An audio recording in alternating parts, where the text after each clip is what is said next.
मुझे अपनी बेटी की सहेली से मोहब्बत हो चुकी थी। वह हमेशा जब भी घर आती तो छुप छुप कर मुझे देखा करती थी। वह दिखने में बड़ी ही हसीन थी। मैं किसी से कम नहीं था। मैं भी दिखने में बड़ा ही ताकतवर था। मेरे चेहरे से कोई भी यह अंदाज़ा बिल्कुल भी नहीं लगा सकता था कि मैं अभी 50 साल का आदमी हूँ। लेकिन अभी भी मेरे अंदर के जो जज्बात थे वह उस लड़की को देखकर मचलने लगे थे। वह लड़की जब भी मेरे करीब आती तो मैं उसकी तरह मनमोहित होने लगता था। मेरी बीवी की मौत काफ़ी अरसा पहले हो चुकी थी। इसी वजह से मैं काफ़ी समय से वह सब किसी के साथ बिल्कुल भी नहीं किया था। लेकिन उस लड़की को देखकर ही मेरे शरीर में एक गर्म सा एहसास होने लगता। मैं अंदर ही अंदर पिघलने लगता था। वह लड़की भी बड़ी चालाकी से बार बार मेरे बदन को छूने की कोशिश किया करती थी। उसके छूने से ही मेरे तन बदन में एक आग सी लगने लगती थी। लेकिन एक रात वह मेरी बेटी के साथ पढ़ाई करने के बहाने रात भर घर पर ही रुकी थी। फिर आधा घंटा तक पढ़ाई करने के बाद मेरी बेटी जो थी वह गहरी नींद में चली गई।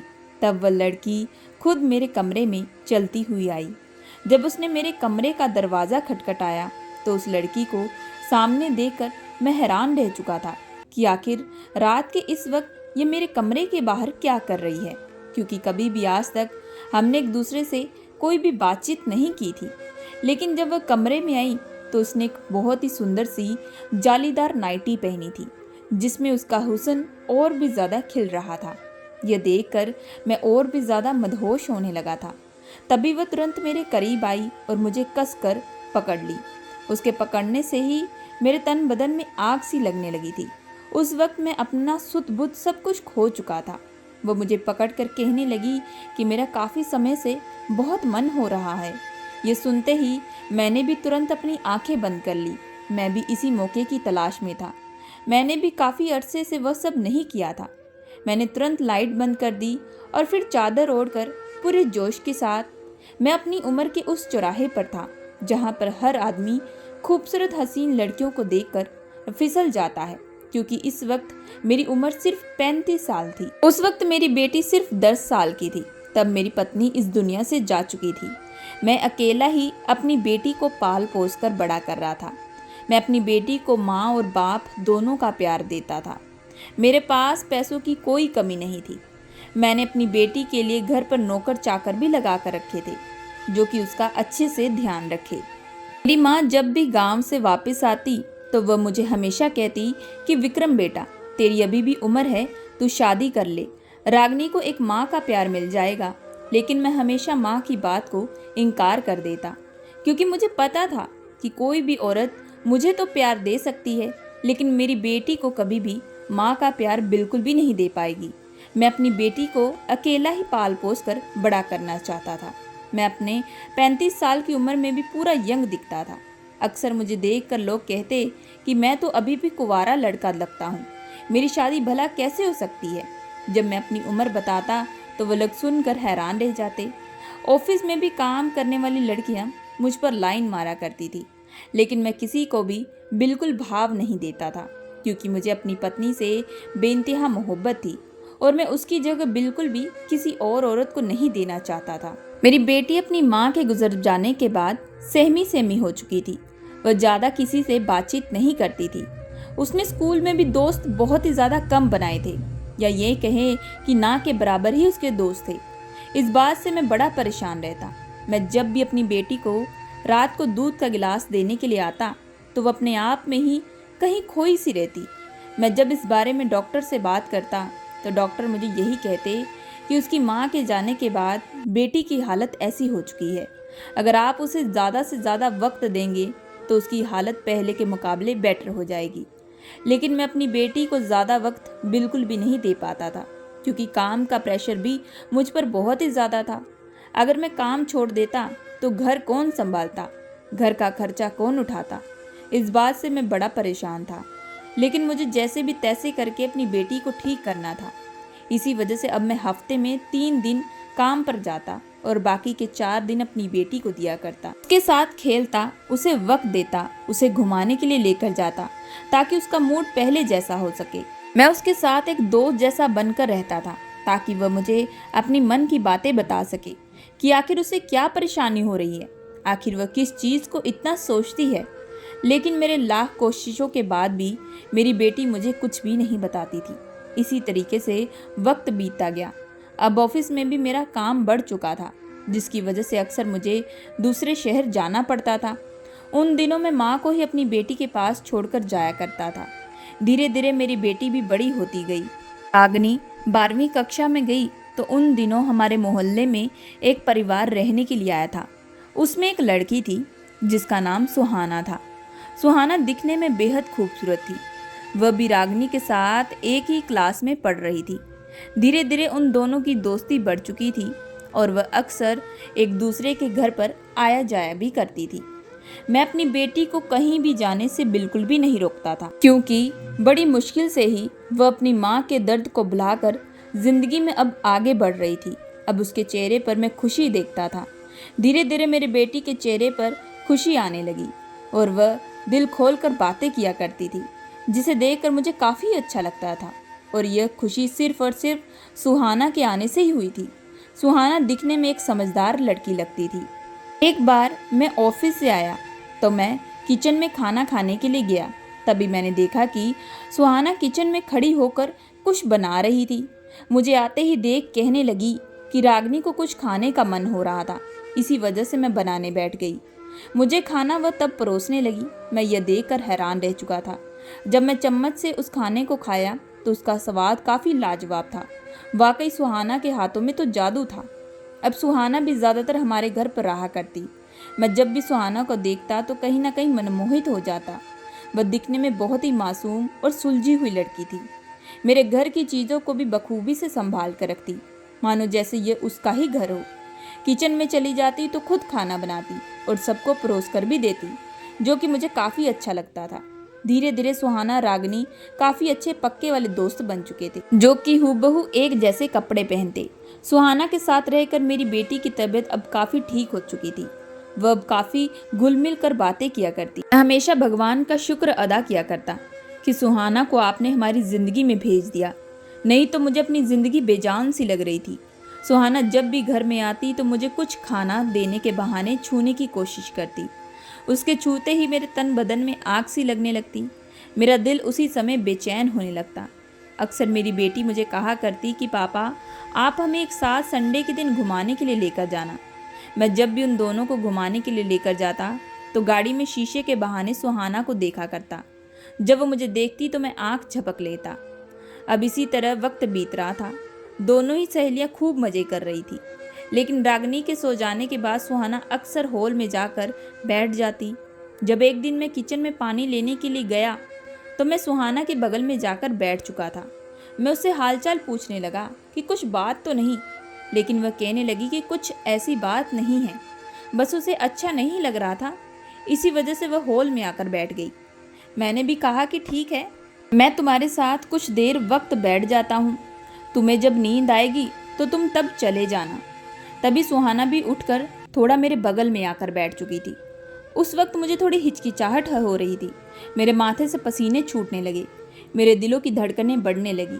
सुहाना मेरे बारे में पूछ रही थी कि आपने अभी तक शादी क्यों नहीं की, आपके पास पैसों की कोई कमी नहीं थी, फिर भी आखिर शादी क्यों नहीं की। मैं भी सुहाना को अपनी कंडीशन बताई कि मैं किस वजह से शादी नहीं कर पाई। हमारे बीच काफ़ी देर तक एक दूसरे से बातें होती रही। बातें करते करते कब सुहाना गहरी नींद में सो गई मुझे कुछ मालूम नहीं। मैं उसे उठाकर चुपचाप अपने कमरे में ले आया और वहीं बिस्तर पर जाकर उसे सुला दिया। वाकई सुहाना सोते हुए काफ़ी मासूम सी लग रही थी। उसके चेहरे की सुंदरता और बढ़ा रही थी। लेकिन अब मेरे दिल में सुहाना के लिए फीलिंग्स बढ़ने लगी थी। मैं उसे चाहने लगा था, लेकिन यह बात मैं किसी को जाहिर नहीं कर सकता था। अब अक्सर जब भी सुहाना घर पर रुकती तो रात को हम लोग एक साथ हॉल में बैठकर बातें भी किया करते थे।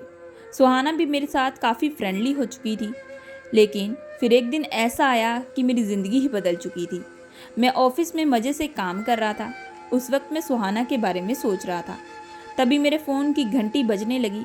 जब मैंने फ़ोन उठाया तो मेरी बेटी रागनी की आवाज़ आई। कहने लगी कि पापा, जल्दी से आप अस्पताल पहुँचे। मैंने कहा कि बेटी, आखिर हुआ क्या है, तुम ठीक तो हो ना? तो वह कहने लगी कि मैं ठीक हूँ, मुझे कुछ नहीं हुआ, लेकिन सुहाना को कुछ हो गया है। मैं बार बार अपनी बेटी से पूछ रहा था। तो वह कहने लगी कि पापा आप तुरंत अस्पताल पहुँचे, वहाँ आकर देख लीजिए। और यह कहकर उसने फ़ोन काट दिया। मैं बिना देरी किए अस्पताल जाकर पहुँच गया। वहाँ देखा तो काफ़ी भीड़ मची थी। सुहाना के माता पिता और एक लड़का भी खड़ा था। वह लड़का मैंने आज से पहले बिल्कुल भी नहीं देखा था। मैंने अपनी बेटी से पूछा कि बेटी माजरा क्या है, सुहाना हॉस्पिटल में क्या कर रही है। तभी सुहाना की सौतेली माँ कहने लगी, अब इस लड़की की हम इस लड़के से शादी करवा देते हैं। इसने तो जीते जी हमारा मुंह काला कर दिया है। मोहल्ले के लोग हमारे बारे में क्या सोचेंगे, उन्हें तो इस बारे में सब कुछ अच्छे से पता चल चुका है। इस पर उसके पिताजी शर्म के मारे गर्दन झुकाए थे। सुहाना बार बार उन्हें भी कह रही थी कि मैं इस लड़के को नहीं जानती, यह लड़का धोखेबाज है, मेरा इसके साथ कोई भी अफेयर नहीं है, बल्कि मैं तो किसी और से मोहब्बत करती हूँ। सुहाना के मुंह से यह खबर सुनकर हम सभी लोग हैरान रह चुके थे। सुहाना कहने लगी कि अगर आप इस लड़के से मेरी ज़बरदस्ती शादी करवाएंगे तो मैं खुद को कुछ कर लूँगी। यह खबर सुनकर उसके पिताजी रोने लगे, कहने लगे कि बेटी ये कैसी बातें कर रही हो, मैं तुम्हारे बारे में ऐसा बिल्कुल भी नहीं सोच सकता, लेकिन ये लड़का तुम्हारे बारे में आखिर ये क्यों बोल रहा है। अभी सुहाना कहने लगी कि पापा और मैं क्या कहूँ, मैं इस लड़के से प्यार बिल्कुल भी नहीं करती और शादी की तो दूर की बात है। तभी उसके पिताजी कहने लगे, तो ये लड़का तेरे पीछे क्या कर रहा है और तेरे बारे में इतना सब इसने बोल दिया, हमारी बदनामी हो चुकी है। लेकिन उसके बाद ही सुहाना कहने लगी कि वह किसी और से मोहब्बत करती है। जब उसके माता पिता ने पूछा तो उसने मेरी तरफ इशारा कर दिया। हम सभी लोग ये देखकर हैरान रह चुके थे। मेरे सर से तो आसमान टूट पड़ा था, मैं तो इस बारे में कुछ जानता भी नहीं था। उसके पिताजी कहने लगे, ये तुम क्या बोल रही हो, वो तुम्हारे पिता की उम्र का है और तुम उससे मोहब्बत करती हो। सुहाना की सौतेली जो माँ थी वो तो उसके बारे में बस बुरा भला ही कहने में लगी हुई थी। वह बार बार कह रही थी कि इसकी शादी करवा दो, नहीं तो हमारा और मुंह काला कर देगी। इतने में जीती जाती हमारी इज्जत भी इसने मिला दी है मिट्टी में। लेकिन सुहाना बार बार उन लोगों के सामने मेरे साथ शादी करने की जिद लगा दी थी। मुझे तो ये सब माजरा ही बिल्कुल समझ में नहीं आ रहा था। क्योंकि मैं सुहाना को पसंद करता हूँ, मैंने इस बारे में आज तक उसे कुछ भी नहीं बताया था और ना ही कभी कोई जिक्र किया और ना ही सुहाना ने भी मुझे कभी कुछ कहा था। अब तो वो सीधा मुझसे शादी करने के बारे में कह रही है। ये सुनकर मैं थोड़ा उलझ चुका था। लेकिन सुहाना तो बार बार जिद लगा दी थी कि वह शादी करेगी तो मेरे साथ ही करेगी, नहीं तो वह कुछ अपने आप को कर बैठेगी। उसके माता पिता सुनकर ये काफ़ी ज़्यादा परेशान हो चुके थे। तभी वह लोग आपस में बातें करने लगे। तभी उसके कुछ देर बाद वह मेरे करीब आए और कहने लगे कि आप अगर हमारी बेटी से शादी कर लेंगे तो हमारी इज्जत बच जाएगी, क्योंकि हमारे मोहल्ले में यह बात फैल चुकी है कि मेरी बेटी इस लड़के से मोहब्बत कर बैठी है और कुछ गलत काम भी की है और शायद इसी की वजह से आज वह अस्पताल में पहुंची है। मैं अपनी बेटी की तरफ देख रहा था तो वह इस बात से बेहद खुश थी। तो रागिनी कहने लगी कि पापा आप जल्द से जल्द शादी कर ले सुहाना से। सुहाना की तरफ जब मैंने देखा तो उसकी आंखों में बस आंसू बह रहे थे। मैंने भी चुपचाप अब शादी के लिए हाँ कर दी। तब बड़ी सादगी के साथ मेरी और सुहाना की शादी हो चुकी थी। जब मैं उसे दुल्हन बनाकर घर पर लाया तो वह बड़ी ही खुश थी। मैंने सोचा था कि मेरी मोहब्बत अब मुझे मिल चुकी है। मैं सोच भी नहीं सकता था कि इस तरीके से मेरी सुहाना के साथ शादी हो जाएगी। जो हुआ अच्छे के लिए होता है। जैसे ही मैं सुहागरात की रात कमरे पर पहुंचा तो सुहाना तो मुझसे पहले ही गहरी नींद में जा चुकी थी। मैं भी चुपचाप उसके बगल में जाकर लेट चुका था और उसके माथे पर अपना हाथ फेरने लगा। वह सच में काफ़ी मासूम थी, लेकिन ये सब जो माजरा हुआ वह मुझे बिल्कुल भी समझ में नहीं आ रहा था। खैर, मुझे इससे क्या ही लेना देना। दूसरे दिन उठा तो सुहाना घर का काम काज करने में लगी थी। वह एक घर की नई नवेली दुल्हन की तरह फर्ज निभा रही थी। उसने जाकर नाश्ते में बहुत सारे स्वादिष्ट पकवान भी बनाए थे। मेरी बेटी तो बार बार उसकी तारीफ़ें ही कर रही थी। सुहाना के आने से मेरी बेटी अब और भी ज़्यादा खुश हो चुकी थी। लेकिन सुहाना मुझे कभी करीब ही नहीं आने देती। वह मुझसे बहुत कम ही बात किया करती थी। मैं भी उससे ज़्यादा फोर्स नहीं किया करता था। मैं ज़्यादा से ज़्यादा वक्त अपने कामकाज की तरफ दिया करता था। मेरी बेटी की उम्र भी हो चुकी थी अब शादी करने की।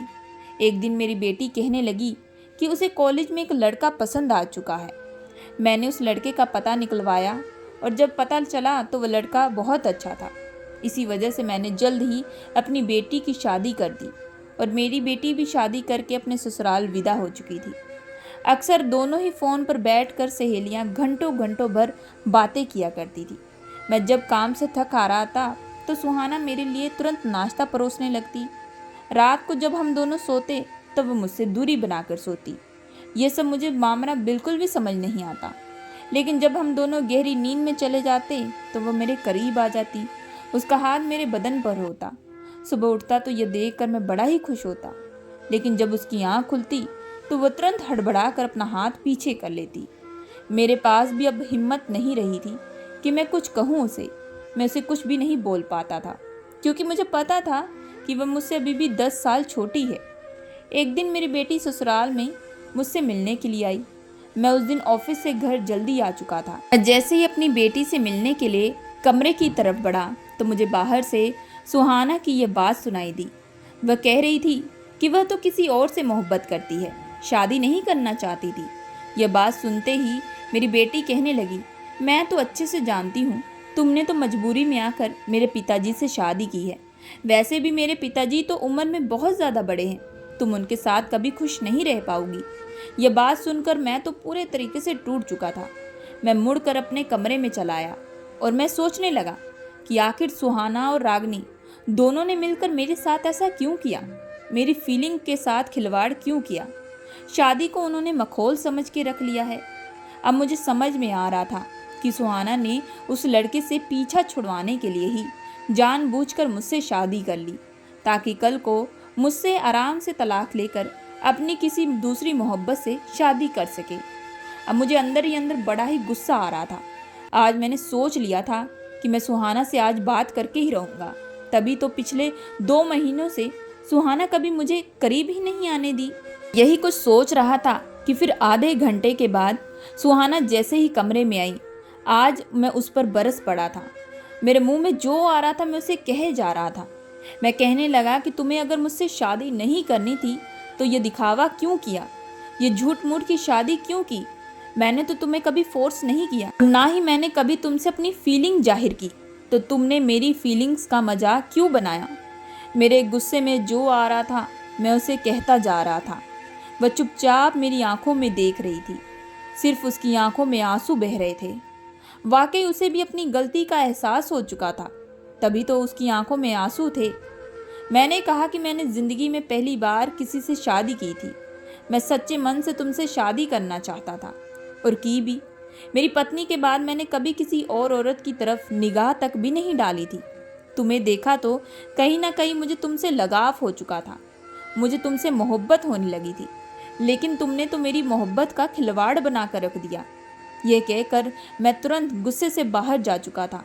सुहाना मुझे पीछे से आवाज़ भी दे रही थी, लेकिन आज मैं उसकी बात सुनने को बिल्कुल भी तैयार नहीं था। मैं गुस्से से बाहर गया क्योंकि मुझे काफ़ी तकलीफ़ हो रही थी। आज मैंने गुस्से में थोड़ा दारू भी पी लिया। आखिर मेरे साथ ही ऐसा क्यों होता है। मैंने अपने दिमाग में अब शांति से सोच लिया था कि मैं चुपचाप शांति से ही सुहाना को तलाक दे दूंगा। वह जिसके साथ शादी करना चाहती है कर सकती है, मैं उसे हमेशा हमेशा के लिए इस रिश्ते से आज़ाद कर दूंगा। यह सोचकर मैं पूरे 3 घंटे बाद वापस घर गया था। इस वक्त रात के करीब 1 बज रहे थे। जैसे ही मैं अपने कमरे में गया तो देखा कि सुहाना दुल्हन बनकर बैठी हुई थी। उसने शादी का जोड़ा पहना था। मुझे आते ही देख कहने लगी, आज मैं कैसी लग रही हूँ। मैंने कहा कि ये कोई वक्त नहीं है ऐसी बात करने का। मैंने तभी उसे कहा कि मैं तुम्हें कल ही तलाक दे दूंगा। ये सुनते ही उसने तुरंत मेरे मुंह के आगे हाथ रख दिया। कहने लगी कि ये शब्द आइंदा अपने मुंह से मत निकालिएगा। आपने बस आधी अधूरी बात ही सुनी थी और उसी में अपना दिमाग भी चला लिया था। हाँ, ये बात सच है कि उस दिन हॉस्पिटल में जो लड़का आया था मैं उससे मोहब्बत करती थी, लेकिन वह मोहब्बत मेरी बचपन वाली थी। जैसे बचपन में हम गलती कर बैठते हैं।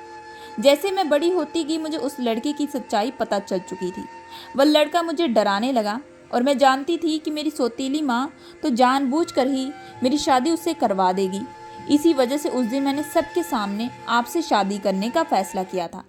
यह नहीं कि मैं उससे बचना चाहती थी, बल्कि यह कि मैं आपसे मोहब्बत कर बैठी हूँ। हाँ, मैं आपसे दिल ही दिल में चाहने लगी थी। तभी मैंने उससे पूछा, तो फिर तुमने मेरी बेटी को क्यों कहा कि तुम तलाक लेना चाहती हो मुझसे? तभी सुहाना कहने लगी कि रागनी खुद ही बार बार मुझे कह रही थी कि मेरे पिताजी तो उम्र में तुमसे बहुत बड़े हैं, तुम्हें तो किसी हैंडसम लड़के से शादी करनी चाहिए।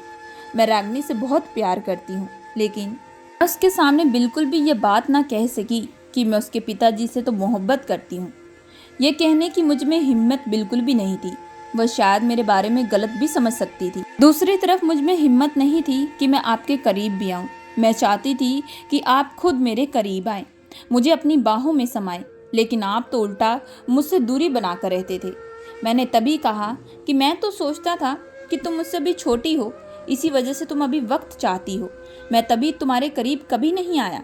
अब सारी बातें सुनकर मुझे हंसी भी आ रही थी और रोना भी आ रहा था। सुहाना तभी मेरे करीब आई और मुझे कसकर गले लगा ली। कहने लगी कि प्यार उम्र या शक्ल देखकर बिल्कुल भी नहीं किया जाता, बस इंसान से हो जाता है।